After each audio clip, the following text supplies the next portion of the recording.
നടത്തുവിൻ എന്ന പോഡ്കാസ്റ്റിലേക്ക് പ്രിയപ്പെട്ട സഹോദരങ്ങളെ, സഹോദരിമാരെ, കർത്താവിൻ്റെ നാമത്തിൽ എല്ലാവർക്കും ഞാൻ സ്നേഹപൂർവ്വം സ്വാഗതം ചെയ്യുന്നു.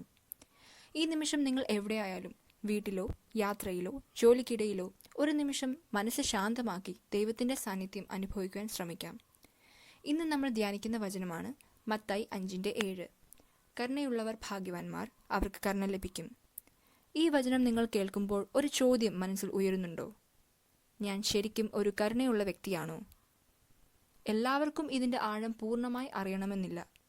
എന്നാൽ ഒരു സത്യം ഇതാണ്: മനുഷ്യൻ അഭ്യസിക്കാവുന്ന ഏറ്റവും മഹത്തായ ഗുണം ഏതാണ് എന്ന് നിങ്ങൾ ഒരിക്കലെങ്കിലും ചിന്തിച്ചിട്ടുണ്ടോ? ദൈവവചനം നമ്മോട് പറയുന്നു, അത് കരുണ, സഹാനുഭൂതി, ദയ എന്ന ദൈവസദൃശ്യമായ ഗുണമാണ്.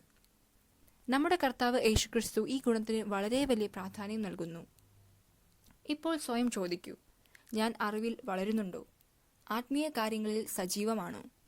എന്നാൽ മറ്റുള്ളവരോടുള്ള എൻ്റെ കരുണ എവിടെയാണ്? ഒരു നിമിഷം നിശബ്ദത പാലിക്കാം. നമ്മെ വേദനിപ്പിച്ച ഒരാളുടെ മുഖം നിങ്ങളുടെ മനസ്സിൽ വരുന്നുണ്ടോ?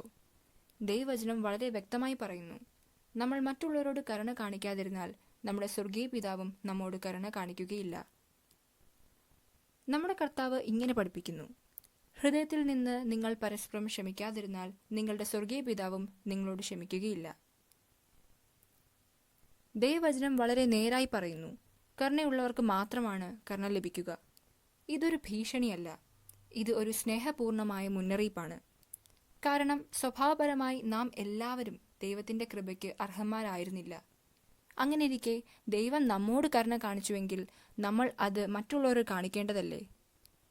ഇന്ന് ഈ പോഡ്കാസ്റ്റ് അവസാനിക്കുമ്പോൾ നിങ്ങൾ ചെയ്യാൻ കഴിയുന്ന ഒരു ചെറിയ കാര്യമുണ്ട്. ഒരാളോട് ഹൃദയത്തിൽ നിന്ന് ക്ഷമിക്കുക, ഒരാളോട് സൗമ്യതയോടെ സംസാരിക്കുക, ഒരാൾക്കായി പ്രാർത്ഥിക്കുക. ഇത് വലിയ കാര്യമല്ല എന്ന് തോന്നും, പക്ഷേ ദൈവത്തിൻ്റെ കണക്കിൽ ഇത് വലിയ ആത്മീയ വിജയം തന്നെയാണ്. ഒരു സമാപന പ്രാർത്ഥനയോടെ നമുക്കിത് നിർത്താം. ഇപ്പോൾ എവിടെയായാലും നിങ്ങളുടെ കണ്ണുകൾ അടയ്ക്കാമെങ്കിൽ അടയ്ക്കൂ.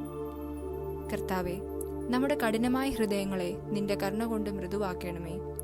നമ്മെ വേദനിപ്പിച്ചവരെ ഹൃദയത്തിൽ നിന്ന് ക്ഷമിക്കുവാൻ നമുക്ക് കൃപ നൽകണമേ. നീ ഞങ്ങളോട് കാണിച്ച കരുണ നമ്മിലൂടെ മറ്റുള്ളവർ അനുഭവിക്കട്ടെ. യേശുവിൻ്റെ നാമത്തിൽ ആമേൻ.